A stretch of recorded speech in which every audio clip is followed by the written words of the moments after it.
The opinions you hear on Your Mountain from individual hosts or guests do not necessarily represent those of Your Mountain, our sponsors, or other entities we're affiliated with professionally or otherwise. You've waited long enough. Go listen to the show. There are millions of acres of opportunity out there. They belong to you. Every day, decisions are being made that affect your land, your water, your wildlife. You should know about them. This is Your Mountain.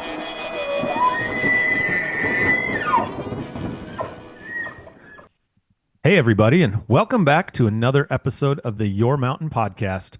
I'm your host, David Wilms. I've got, again today, co-host Nephi Cole. How are you doing, Nephi? I'm surprised that the podcast machine still works.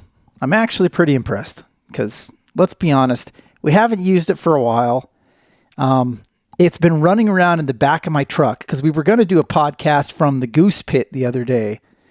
But there was too many geese to be killed. It just wasn't possible. There was just too much stuff falling from the sky. So, no podcast there. So you got this thing, driving around it's been to Colorado 3 times. It's been to Wyoming and Montana and Utah, just in the back of the truck.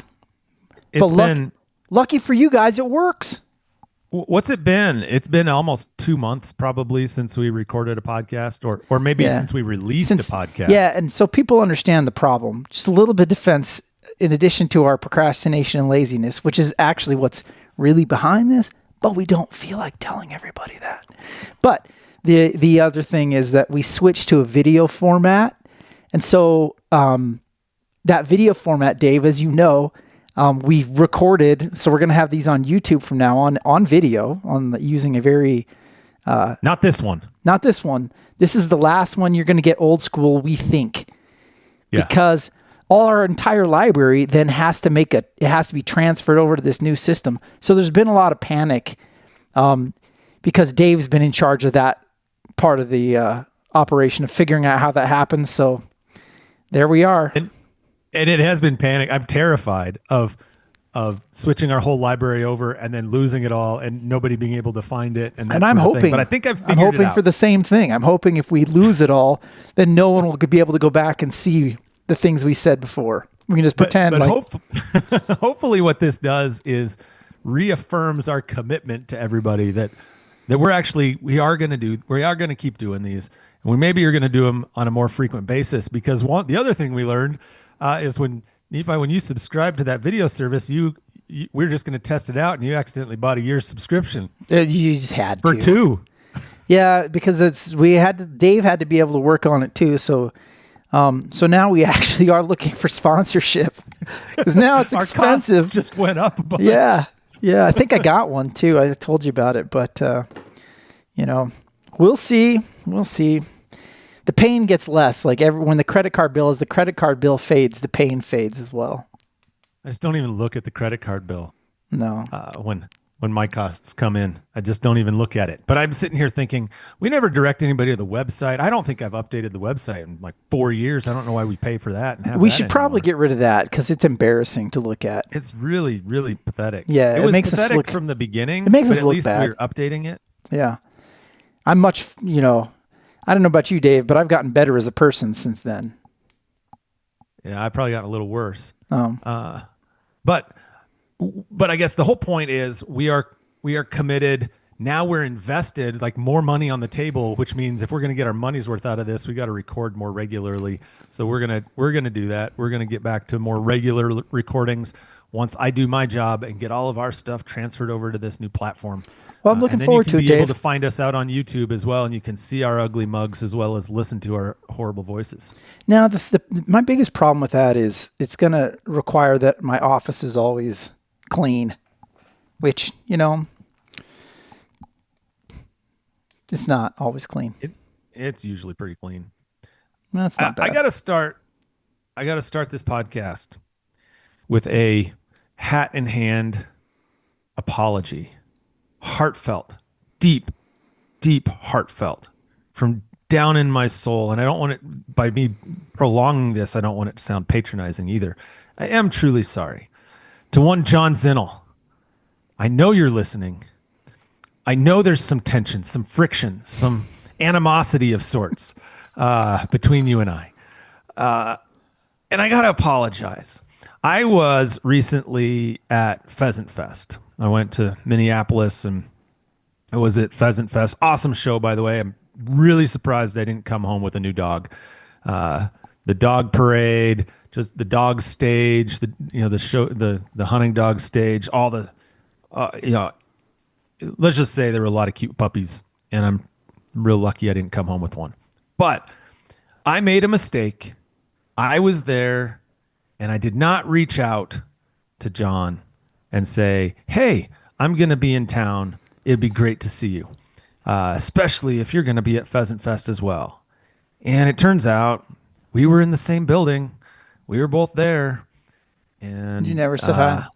I never said hi. He's a little grumpy with the podcast from before because I don't know if you knew this, but he told me on his commute he was very upset. I got a note from him. He was very upset that he was having to listen to I forget who it was, but it wasn't up to par. It wasn't up to his level of listening. And then the other thing is I was actually supposed to go to Minnesota too for an event in January, I think late January or early February, for a MAFWA meeting, and just unfortunately had a hearing that I had to go to in another state at the same time. Plus, there was interesting stuff happening in Minnesota, and I just didn't know that I wanted to be there that day. So it led to John telling me he was disappointed that, So John, on behalf of the Your Mountain podcast, we're sorry. We are very sorry. And as I told John, the next time we're together at an event, I will buy him a drink. And by buy him a drink, I'll give him one of the drink tickets that are given to me as part of the registration for said conference. Excellent. So you can have my drink tickets too, John, at AFWA. So I'll see him in March. So will you? No, you won't. Why? He's not going to be there. At AFWA? So now he owes an apology. Man. Well, that's the North American. Rescinded. No more apology. No, my apology still stands. I'm disappointed that we won't see him next month. All right. Well, Dave, now that we've gotten that out of the way, I just got back from the NGA meetings in Washington, D.C. Very interesting. National Governors Association. Absolutely. It honestly was probably my favorite set of those meetings I've ever gone to. And it was for a couple of reasons. There were some interesting topics, but also I got to meet some really incredible people while I was in Washington, D.C. that was very cool.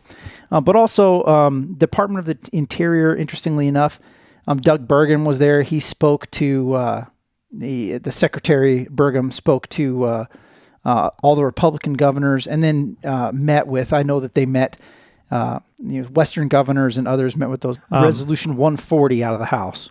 That's right, and this resolution would repeal, using the Congressional Review Act, would repeal a 20-year mineral withdrawal that covers roughly 225,000 acres of superior national forest lands in northern Minnesota. And the controversy around this is these lands are both near and adjacent to an area known as the Boundary Waters Canoe Area Wilderness in northern Minnesota. This was an area that was established actually by Teddy Roosevelt. It is the one of the largest freshwater systems in North America. Right, it's got 20%, I believe. It houses 20% of all freshwater in national forests in the United States. And what's interesting about it is Minnesota has a long mining history. Right? A lot of, particularly iron. There are still active mines today, a long history of mining in Minnesota, number of communities that depend on mining. Provided the materials for a lot of the steel making in the country. Right? It's an important piece of the Minnesota economy. And there are some of these mines, for example, in the Boundary Waters area. But there is a mine that's been proposed for years in near the boundary waters, in the headwaters of the boundary waters, that has stirred a lot of controversy and is actually really the reason for that mineral withdrawal that occurred, I think it was in 2023, that there's this 225,000 acre mineral withdrawal. And so what does the Congressional Review Act do? Before we go into more of the details, the Congressional Review Act, we've talked about it before, but the Congressional Review Act enables Congress to overturn rules that are implemented by an administration. And if those are overturned, then no future administration, current or future administration, can implement a rule that is substantially similar to that. So it has this effect of saying, we think it was bad policy for you to implement this rule, and we don't think it should ever be done again. Okay. So that's what's happening here is this mineral withdrawal, which means taking under FLPMA, which is the Federal Land Policy Management Act. There's a provision in FLPMA that allows the president to withdraw up to a certain number of acres for a certain number of years. 20 years is the maximum. So these acres were withdrawn pursuant to a provision of FLPMA for 20 years. This CRA would repeal that and allow this proposed mine, known as the Twin Metals mine, to continue in the process of getting all the necessary permits and so forth for being able to develop what is it is a copper mine as opposed to the iron ore mines that are largely known in Minnesota. So it's an interesting area, Dave. It's really interesting. So that area, so it's part of the Duluth complex. The Duluth complex is a large formation that emerged about 1.1 billion years ago. And I think you mentioned it. It's different than some of the other copper-bearing formations that we've taken copper out of in the past. It represents, the U.S. We import about 30% of U.S. Of U.S. copper right now. And the main areas where we have copper reserves include that Duluth area. And in addition to that, you have, where is it? Rio Tinto, right? And then... So you're looking at Arizona, Nevada. Yep. Are some of our biggest reserves of copper. Yep. And you'd be looking at about, I think the numbers I saw on this is you'd be looking at about a 25% out of that area, about 25% of U.S. copper production. Now, and that's just, I'm looking at older documents. And so you're looking at about $100 billion worth of copper, 40,000 acres of mineral, a $2.5 billion mining effort with 850 jobs, 3,500 construction jobs. So it's a big mine that's being proposed. And the area of it, for those that don't know, that Duluth complex, it runs from Duluth clear up to where the boundary waters are at. And so it's, from Duluth basically to St. Louis. And then over from there, if you hang a right-hand turn, that Duluth complex, that big swath, runs up to the northeast and kind of along the lakes there. So it's a big complex, and there are a lot of different minerals that people are talking about and associated with it. Yeah, that's right. And I want to go and dive into what some of the controversy is here, because I don't think the controversy is necessarily around mining itself. It's the type of mine we're talking about and the location of that type of mine. Right? So the concerns that folks are raising are, one, this is a sulfide copper mine, and sulfide copper mines, there are a couple of different types of mines, right? But sulfide copper mining is different than, say, oxide ores, and oxide ores normally have this lower long-term water contamination risks. They're just not as environmentally harmful. They're a little bit easier to contain. These sulfide ores are a bit different. they contain these sulfur-bearing minerals. And when you expose sulfur-bearing minerals to air and water during mining and crushing and waste disposal, they have these chemical reactions that produce sulfuric acid. And that acid then dissolves metals that are in these tailings that can be really heavy metals that are big pollutants. And they frequently are taken into streams, lakes, and into groundwater. And you might have heard this term acid mine drainage. That's exactly what I was going to say. Yeah, it's what's known as acid mine drainage. And the thing about these sulfide copper mines is that when you actually dive into the data in this country, the tailings are dealt with two different ways. One is, think of a tailings pond where everything settles out and like you have water and the tailings settle out and they're stored in this pond, right? And then this other method is called the dry stack method, where you take as much moisture out of the tailings as possible and then you physically are stacking these tailings. Under both of these, but let's start with the tailings ponds. There is a 100% or darn near close to 100% failure rate of these copper sulfide mines that use these tailing ponds, meaning nearly every single one from the past 60 years has contaminated surface water or groundwater, that there's been some failure of some kind, some contamination of some kind. And many of them have required investments to the tune of, tens of millions or upwards of billions of dollars in remediation and water treatment that will last forever. Like up to this point, that's how much has been spent, and we just will continue to spend taxpayer dollars in perpetuity to treat water out of these mines. So that's one, and the other are these dry tailings.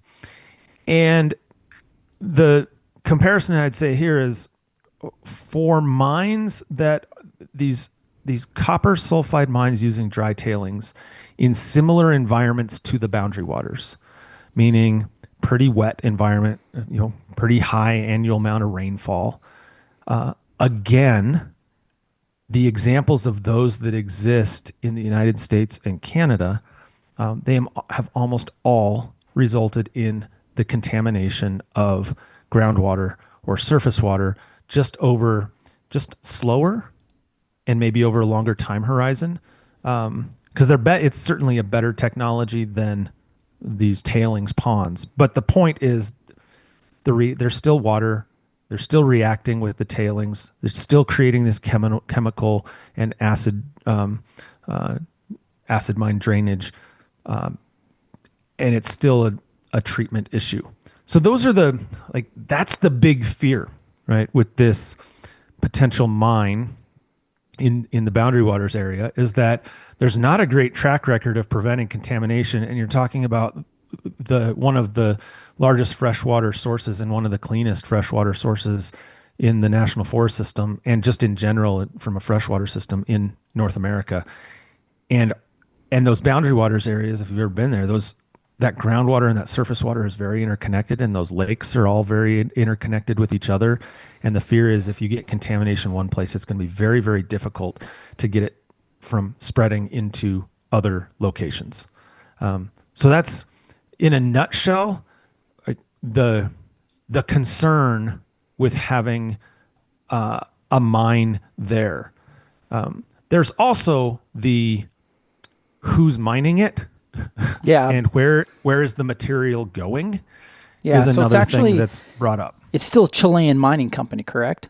That's correct. Yeah, so you're looking at the mine owner being the Chilean mining giant Antofagasta. And so that's who owns the mine, and that's who would be developing doing the work. So that's unique. Not only doing the work, but do you know where the raw copper goes? No, I don't. The ore? It will be shipped to China for processing. I mean, that's point blank where it will go, because that's where the capacity to do the processing is. So all of that material will be sent to China and then processed and then sold back to the global market. So we'll have the opportunity in the U.S. to buy some of that copper back. Yeah, but the question then becomes, I mean, that's an interesting question. So, you know, you got 850 jobs, right? So the question is, from a defense perspective, and I think that that's like a big part of what the secretary talked about, is, you know, America's mineral needs and, you know, what are they? Rare earth elements, you know, battery materials, electronic defense materials, something like, you know, 60 different critical minerals that are needed in the U.S. as a matter of national defense. And so I think it's a really relevant question to ask, okay, well, what's the trade-off for the U.S.? Is 850 jobs, is that enough jobs to trade, shipping copper overseas? And copper is a really, really unique metal. You know, it's a precious metal. It's necessary for so many industries. Of course, it's used in fabrication for everything from wires to bullets. It's a critical component of all, you know, semiconductors. Anything that you're doing with electricity, you need that copper. So, I can see, I think everybody understands that the U.S. needs it. Everybody understands the value of it and why we need to have domestic sources of copper. But I think it's a relevant question we need to ask, is this the right? So first of all, is this going to be domestic? I mean, if we're not keeping it? And then the second question is it the right place for us to be doing it? Yeah, like even if it were domestic, is it the right place to do it? I mean, that's a question too, because if it's not domestic, like I could see an argument saying, why would we take on this long-term environmental risk of the boundary waters area, of this area that's it's the most popular wilderness area in the country, by the way. It's a huge tourism driver for the region. And like, you go back to Teddy Roosevelt, it's one of the things Teddy Roosevelt recognized, like, we need to set this place aside. This is awesome, right? And so it's a legacy piece that is like the upper Midwest's contribution to this magnificent system of, really, really cool places like Grand Canyon and Yellowstone and, some of these other iconic landscapes. Boundary Waters is, in a lot of cases, an iconic landscape of its own, right? So do you jeopardize that iconic landscape? Do we take on all that risk so a foreign company can export copper to an adversarial nation that then is going to turn around and sell it back to us?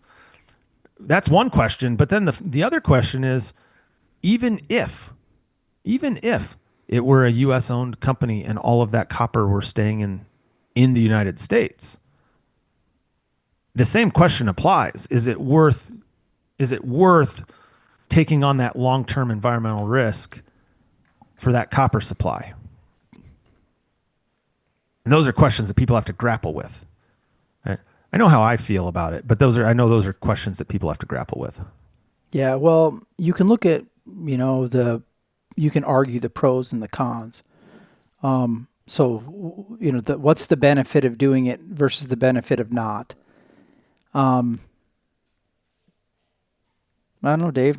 I don't really want to have the argument, do you? Not really. I mean, you're talking. You're so the pros. I mean, really, you're looking at economic development, which you're talking about. Probably 850 pretty good high-paying jobs. That money is important in some areas. So for northeastern Minnesota, it would be inappropriate for us not to pretend like that. That's something that affects. That's going to be regionally impactful to those people. Mineral needs. So copper, nickel, precious metals that could be used for renewable energy and other technologies like that. And then you've got regional investment that in above and beyond the base jobs. You've got the turnover and auto dealerships and construction jobs and things like that. But permanent water pollution. Sulfide mining risks acid mine drainage. It can release sulfuric acid, toxic heavy metals into water systems. It does, there's potential there to threaten the, there's a threat to tourism and local jobs. So you have all these folks that are coming. Well, what's the job base? Dave, do you know the job base for that, for what the boundary waters means in terms of regional employment? I have a number of jobs. I can't remember the number. It's a pretty significant number. I've seen a number of 4,500 jobs that are supported by the boundary waters. So those are jobs that are directly related to the outdoor recreation industry, and the tourism in that area is 4,500 jobs. You've got potential environmental habitat damage, so potential for forest fragmentation. There's could be some biodiversity issues, depending especially on type. What occurs. The level of reclamation and the level of mitigation and level of prevention. There's always the risk, right, with mining, that if something happens, who's going to be left holding the bag for the cleanup? You and me. Yeah. You and me and everybody listening and everybody else in America. So if you have a Chilean mining company, what happens if stuff doesn't go right? And the bond's never big enough to pay for the cleanup. Look, it's always the taxpayer that's on the hook. It's the reason why we have Superfund sites across the country, right? Is it's the taxpayer is almost always on the hook for these cleanups. And a lot of these, it's not like you go in and do a quick cleanup and get out of there. It's you're doing mitigation for decades or forever, right? It's a significant risk factor that's part of the calculus. And anybody that tells you this, here's the way I'd describe it. Like, I hear the argument all the time. We have the most stringent environmental regulations in the world. And I don't know if that's true or not. I've not actually looked into every country's environmental regulations, but let's presume that. Let's just take the assumption that that's true. We'll just be the best. Just don't say we're the most stringent. We're just the best. We're just going to say we have the best environmental regulations in the world. That's right. The best environmental regulations in the world are only as effective as the technology to implement, like to adhere to those regulatory standards. And so I'm like, I don't want to do anything that is bad-mouthing a company here, a mining company, because some of these companies might be using the best information, the best scientific information and highest technology, the best technology we have to try and prevent contamination. And it might still not be enough, right? And the data suggests that that's the case with these sulfide mines, is that the technology we have, we deploy the best technology we have, and it's telling us that it's not good enough to stop some of this contamination. So that's not a knock. Maybe 20 years from now, maybe at the end of this mineral withdrawal, maybe when the mineral withdrawal ends on its own in 18 years, the technology will have improved to a point where we could look at it and say, yeah, now we have it. Maybe we've addressed some of the concerns in a way that we're really comfortable. And maybe you can then move forward. I don't know. Maybe you could move forward with the project at that point. I don't know. Maybe you can't. Maybe it's just a place that should never be mined. I don't know. What I do know is anybody that says our regulations will take care of it, like the data doesn't support that argument real well of these types of mines in other places around the country. And so it's a thing that makes me a bit nervous. And I don't want to be on the hook for having to pay for cleanup forever. Yeah. Well, it's going to be interesting as this moves forward too, because, we're talking about one specific mine and the acreage of that mine. But I think this will be a longer term discussion because I'm not sure this location is the right, I can't make that statement 100% because I just don't know enough about the geology of the area. But that formation though, that's a huge formation, the Duluth. And I think it would be a mistake to just say like, because one mine isn't right, even if it's in that region, in that area, that if you move hundreds of miles away, because the Duluth Formation is massive. You might not have a different spot that where you say like, you know what, it makes sense here. And so I think one of the things that we run into on it's important with the Western deposits that we talk about this as well.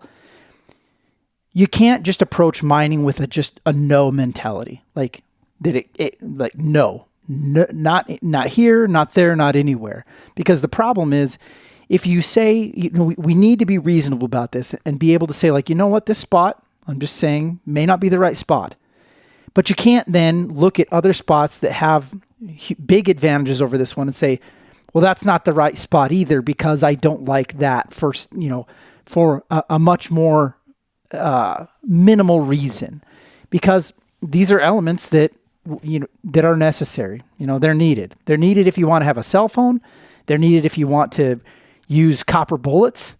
These are things that we have to have. And so we have to be willing to to set a boundary, no pun intended, and leave that boundary alone, but also then to look at the areas where we can develop those types of mineral resources. Yeah, let me give an example because I don't want to be. I always hate the argument of not here, but someplace else might be okay. But then you never identify another place. Right? I've been following the development, the process of a copper and gold mine that's being proposed near where I live, right? 30 miles or so west of town. And it's been going through the process for a few years. It's not a sulfide mine, for example. I mean, that's a key point. So it doesn't have some of those contamination issues. But like when you dive into it and you look at the length of the project, the size of the project, the amount of ore they're going to get out of the project, the contamination risk being, really, really low. You factor all those things in, and I look at it and say, is there going to be environmental harm in that instance? Yeah, of course. This one that I'm talking about is a surface mine. They're going to open up a couple 100 acres or more of surface land here and dig a big pit and mine out of it. Yeah, that's going to have some impact. Is there habitat there? Actually, yeah, there's some pronghorn and mule deer habitat that's going to be impacted by this. The duration of the mine is 15 years. The water usage, they've got a deal where they can tap into the municipal supply, and they've got some deals with the city on who gets turned off when, if there's a drought, and it's not going to hurt the municipal users. There's a lot of things that they've worked with the community on to get this into a better place. And will there have? And then there's the reclamation activities at the end of the project. So there's going to be some short-term harm. Like you can't get away from it. It's a mine.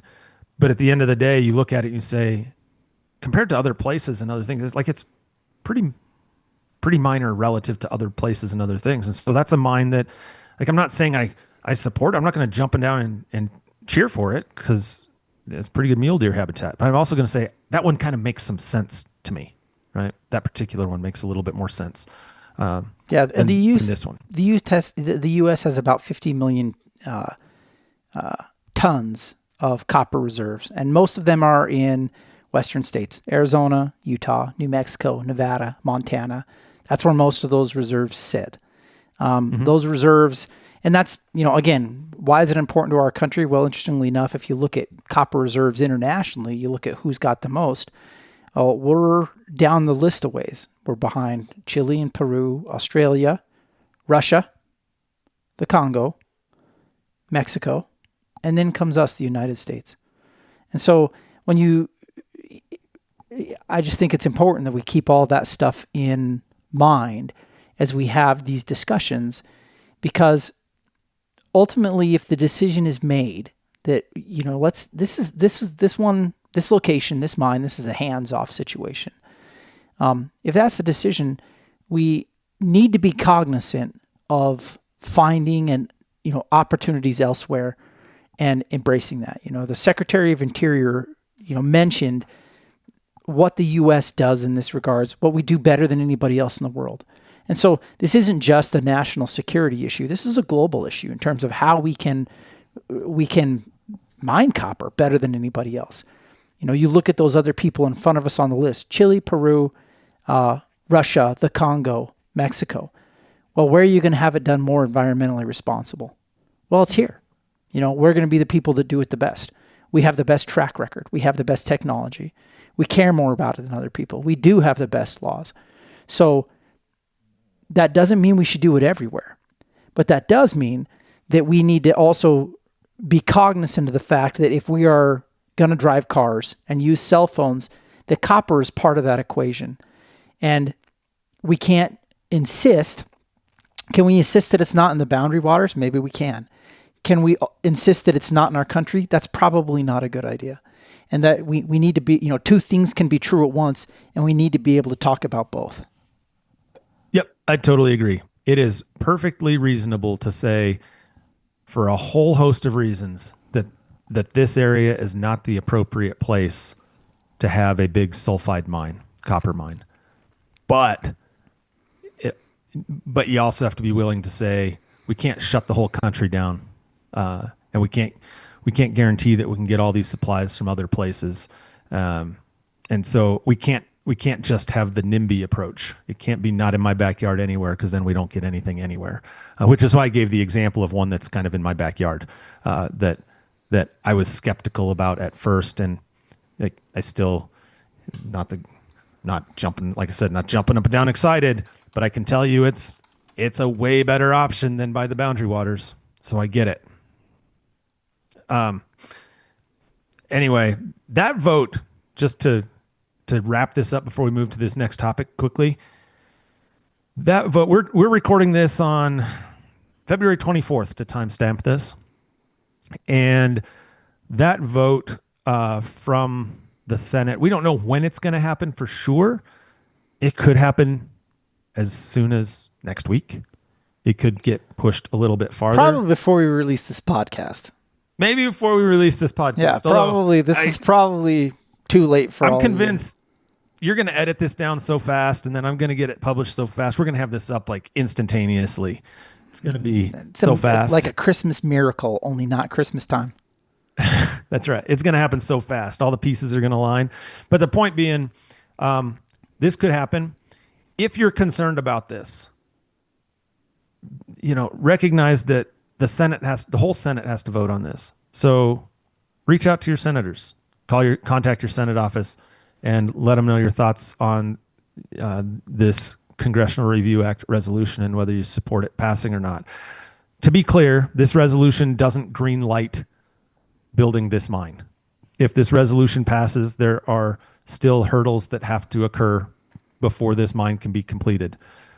But currently, this mine would be prohibited by this mineral withdrawal, at least for the next 18 years or so, or 17 years. So if this mineral withdrawal is reversed, then that accelerates that timeline and allows that project to gain some legs again. So if you got concerns about it, and I've listened, if you haven't listened, Randy Newberg's done a lot on this too, talking about it. This is like, it's his backyard. It's where he grew up. It's from, he's got a lot of thoughts on this, worth listening to. So I guess the last message is really, now's a great opportunity to send a note in to your elected officials, especially your senators, saying, if you don't think there should be a mine in this area, tell them to vote no on this resolution. If you do think there should be a mine in this area, don't call your Senate offices. Well, that's forward thinking, Dave. Yeah. Right. Yeah. Hey, do you want to talk Oregon? Yeah, let's talk about Oregon. You want to start this one off? No. I feel like I've talked a lot. No, I just talked more than you. Besides, I haven't got my notes up yet for this one. Well, I have to get my notes up too. So I'll start it off, and then by then you'll have your notes up and you'll have the specifics. Okay. We have talked about ballot box biology before, and ballot initiatives before. Go back and listen to some of those earlier podcasts. We were specifically in the past talking about a ballot resolution, I think last year around this time in Colorado, that would have prohibited mountain lion hunting in Colorado. And So we've had this whole discussion in the past about the appropriateness of using ballot initiatives to mandate wildlife management. If you thought the ballot initiative in Colorado to end mountain lion hunting was bad, man, have I got some news for you. Welcome to the People for the Elimination of Animal Cruelty Exceptions Act in Oregon, or the PEACE Act. Initiative Petition 28, proposed Oregon ballot initiative in November 2026 election. So but what it would do is throw it on the ballot so people would have to vote on it. And what it does is it radically redefines animal cruelty laws. You know, it removes a bunch of different exceptions, and it affects agriculture, it affects hunting, it of course affects trapping, it affects owning animals, it affects zoos. It's pretty broad.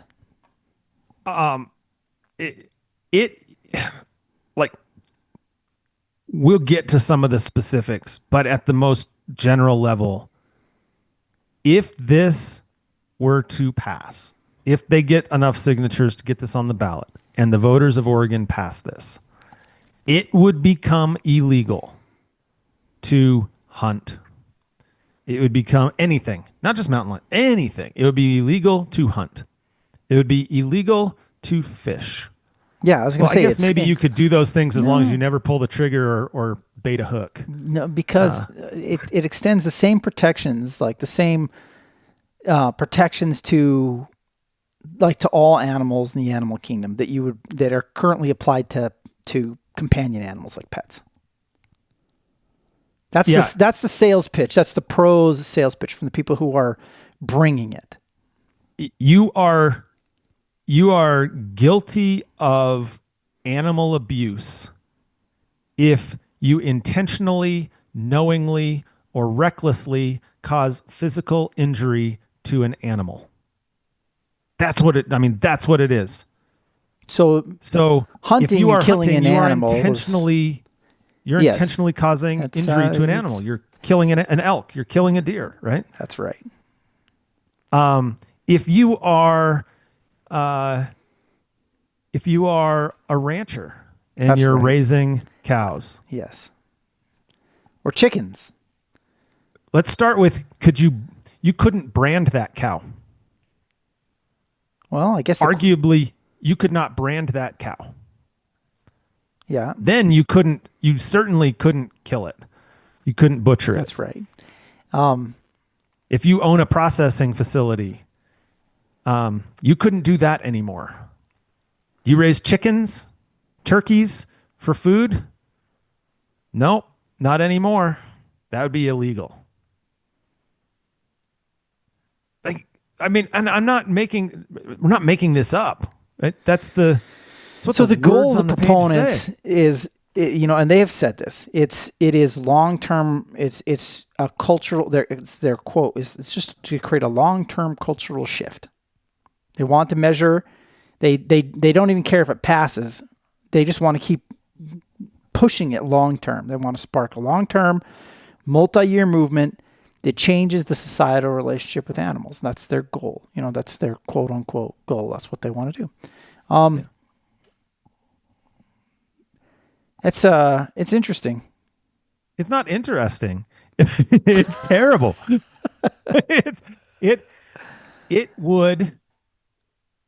It would end agriculture in the state of Oregon. Like, it would end the agriculture industry in the state of Oregon. What would end the happen? hunting industry in the state of Oregon, in the fishing industry in the state of Oregon. I mean, to be frank, it's dumb. Instead of interesting, let's just call it dumb. It's a dumb idea. It's dumb in implementation. It doesn't work. It's never been tried in the real world. It's never been successful in the real world. Why people can make those choices, and you're allowed to do that. If you don't want to eat meat, that's great. That's a decision that you can make. If you don't want to wear leather shoes, that's fine. That's a decision you can make. If you don't want to use animal products of any kind, okay, you can. You can do that individually. But what they're trying to do, this is a common thing, right, in our world today, is they're trying to take what is a person's personal moral, and they're trying to apply that personal moral to everyone. And they're trying to make broadly redefine society based on their personal moral. Do I see it passing, Dave? No, I don't. I think it's so broad as to be almost comical. At the same time, I'm frustrated by it because why do we waste people's time on stuff like this? Well, but here's the thing. I'm not convinced that they won't get enough signatures to put this on the ballot. They're going to get the signatures. I think they're going to get enough signatures. Too. And so then what you're going to run into, and then I say, like, you're wasting people's time, because here's what's going to happen. They're 90% of the way there to get their signatures. They're going to get their signatures to get it on the ballot. And then what happens? And then it becomes a giant waste of money. It becomes a giant time suck, because everybody in all those spaces, in agriculture, in anybody who works in a local economy, anybody who works in a farm town, like all these people then go into fundraising mode, as do the proponents. The proponents, the Humane Society and all these folks, now they go into fundraising mode. And then you're literally going to spend millions and millions of dollars on and time on this argument. That trying to defeat something stupid. Yeah, that doesn't deserve the money and time. Because let's talk about a couple of things that could happen. Like, this is the thing that I don't know that people think through at all. All right, let's start with the ag industry. So, first of all, in Oregon, that's $4.4 billion. That's how, and 30,000 jobs. Yeah. So first of all, and remember we talked about a mine just a minute ago with 850 jobs. Yeah. You're talking about 30,000 jobs. Gone. Up in smoke. All of them gone. Every job. Right? But then let's think about this. What happens when that rancher can no longer raise cows to sustain a business operation? What happens to that property? Well, it's gone. It's gone. And what's a big thing if you care about conservation? Like, if these people are true conservationists, if they care about intact landscapes and the health of wildlife, what if you're thinking about places around, like, what are some of the fastest places growing in Oregon, right? It's going to be that Portland area. It's going to be the Bend area. It's going to be Eugene, Springfield. It's going to be all that stuff along the Cascades in particular, right? And what happens if all of those really high value ranches, meaning the land value is high, the demand for those acres is high. If those ranchers can no longer stay on that land, they're going to be forced to sell. And if they sell, what's the likely thing that's going to happen? To me, it's one of two things. One, it's going to be some uber wealthy financier or something from Chicago or New York or LA that buys this property as their paradise and fences everybody out and all that sort of stuff.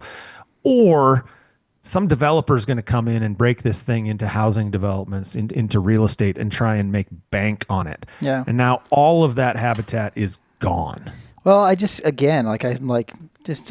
unworkable. It would literally crater the Oregon economy. It would be disastrous to Oregonians. It creates any agricultural producer and becomes a felon in the state of Oregon. And I think about that. You don't agree with somebody's lifestyle, you're going to make them a felon. It's really over the top. What about pest control, Dave? Like, what about throwing out a mouse trap? Nope, can't do that anymore. No, you got a mouse in your house, you can't trap it. That's a felony. No, because everything's treated the same. There's no hierarchy. There's no regard to the need to control. There's no population control. So, when you do get, and again, like, people, they don't care about this, like mountain lion issues, coyote issues, like that kind of stuff. Well, it doesn't matter. You can't control those things. The food supply, like the idea is that Oregonians are all going to, adopt a vegan diet or just import all their food. And, it's just, there's a redefining of the word abuse that goes into this effort. And it's being argued by opponents that the act is so broad that you're potentially criminalizing any accidental issues to animals as well. So like, let's just say you just, hit a deer with your car. Hit a deer with your car. What about a wind turbine? You have a wind farm that's up and kills a bunch of bats and birds. Individual felonies for each of those? I don't know. Is it? I mean, it's... Well, Dave, it's the Peace Initiative. They still need about 12,000 signatures. They have till July 2nd to get those signatures. That's why I'm going to say that they're probably going to get there. I agree with you. I think they're going to get there. I also have to pose the question of how in the world does a state wildlife agency, how are they going to manage the wildlife of the state? They just don't. You can't. It's inappropriate. So the agency ceases to exist. Right. None of the federal agencies that work with animals can exist there. APHIS is gone. USDA is gone. Think about this. What does USDA APHIS do at airports? Yeah. Bird control, right? That's absolutely right. So you can't do that anymore.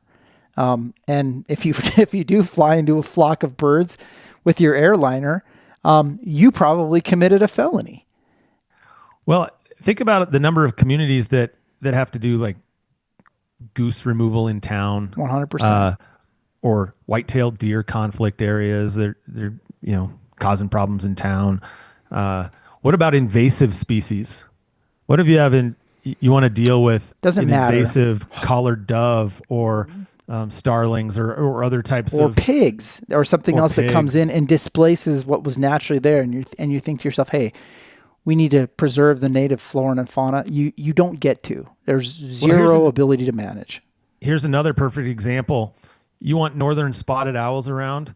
Have you seen that? The proposal from the federal government has been, one of the big conflict areas right now are barred owls moving into into places they've never been before, into the Pacific Northwest, and the need to kill something like 500,000 barred owls over the next 10 years. I mean, it's a lot.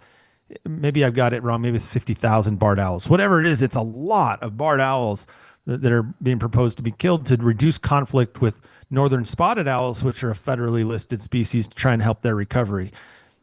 You couldn't do that, right? There are also these efforts. I don't know if it's in Oregon. It might be in Washington. Maybe there's some in Oregon too. But there's some of the conflict with some of the salmon runs. They're coming out to, I think this is in Washington, so it might not apply to Oregon. But some of the salmon runs where they've got, endangered or threatened salmon that are running out to the ocean and then are just getting picked off by seals and other things that are just waiting there for them. So there's this effort to kill some of those to help salmon stocks regenerate. Yeah, you're going to love this too. So going into how the act works. So like all these impacts that practically we're like, that doesn't make any sense. That's not going to work. Well, what's the financial cost? So this is how you're going to cover that. The initiative establishes a humane transitional fund. And so this is a fund. So now you're going to have money, assumably, pay the tax. I don't know where it's coming from. And the Humane Transitional Fund is run by the Transitional Oversight Council. And what they do is provide food assistance to all the people so they can figure out what they're going to eat now. They open private state-run grocery stores now. And so this is like literally this is part of it, is you're going to have these private state-run grocery stores. And the council is going to cover all the costs for operations of these things and a job retraining program. So anybody that's losing a job gets to replace their lost income due to the implementation of the act, which includes assurances that they're going to get paid for having to retrain and get this new income. I mean, hey, seems like they thought of everything. Yeah, I love the list of who would be on that oversight council, because I'm sure the Farm Bill or the Farm Bureau is going to jump up and down wanting to be part of that discussion. The Department of Fish and Wildlife and Department of Ag, sign us up. Yeah, I mean, come on. I'm sorry to make such light of this, but it just shows how poorly thought through it is. And it's just like you mentioned, Nephi, it's asinine, but it's probably going to get enough signatures to be put on the ballot, which means folks are going to have to take it seriously, which means there's going to be millions of dollars unnecessarily that has to go to fighting putting a campaign in place to fight against passage of this. Yeah. bill, Well, that this brings amendment. us to our last topic. And our last topic. We have another topic. We do. It is revising who gets to vote. We have decided on the Your Mountain that everybody no longer gets a vote. We are going to have to do something about it. Too many people can vote, and we haven't decided how to do it yet. But there's going to be an IQ component, and unless you can rationally think through I don't know whether we just goes A becomes B becomes C, and if you can't follow that simple chain of events, no ballot. You don't get to vote. I have no comment on that. I'm going to let you. It's a proposal that I'm willing to forward. I'm going to let you hold that lead anchor on that one. Well, I think we're going to get some feedback from our listeners. I think a lot of people agree with me on this one. What I will tell you, I would like to see ballot initiative reform in a whole bunch of states, because I think it's absurd that you can just go into the biggest city in the state and harvest a bunch of signatures from folks that don't know anything about this stuff, and all of a sudden it's on the ballot. See, that's the test. If you don't understand what you're voting for, you don't get to vote. If you're living in Oregon and somebody walks up to you in a supermarket parking lot and says, "Hey, sign this," would you read it first before you sign this petition? Because if it's phrased as, "Would you sign this this petition to protect your cats and dogs from abuse?" I'm just gonna say protect animals, so everybody does it. Yeah, because people don't understand it. You don't know the details of it. Ask questions first. Because because all of you are going to get fundraising. If you don't do this, if Oregon, if you don't stop this now, it's going to you're going to have to watch these. You're going to have to watch so much TV about this. You're going to have all these spending your money social media ads. Your Instagram is going to be nothing but this. You hate mailers. For we months. all hate mailers. You can stop this now. Yeah. Kill this thing dead. Oh, wait, you can't do that. No, do you think killing this dead would be... What's next? What else are we going to protect? No, man. Yeah. It really is. It's astonishing because of its breadth. It's mind-boggling because of its breadth. And usually I'd say it's ridiculous to even think something like this could possibly be considered by anybody. But hey, let's be honest, these are ridiculous times. We've seen some crazy stuff. Crazy stuff. And we're going to be here to tell you all about it, because we're not going anywhere. You can, like we said at the beginning, get ready to start watching us on YouTube if you want. If you go to YouTube and you're like, oh, that was a mistake, you guys should not put your faces on video. Don't let us know that. We have feelings. But I understand if you choose a different medium to listen to it. But we just want to give you more options. So that's coming. And we're going to keep bringing this stuff. So sorry. Any last thoughts? No, the next podcast will be much better than this one. Yeah, we're not sharp. It's been a while since we recorded. There's rust. We're not sharp. We're not There's polished. definitely rust. There's a lot of rust. But we got through it. And if you made it this far, thank you all for getting through it too. And we'll get some more stuff out in the coming weeks. And remember, as always, that life is about experiences. So go have one.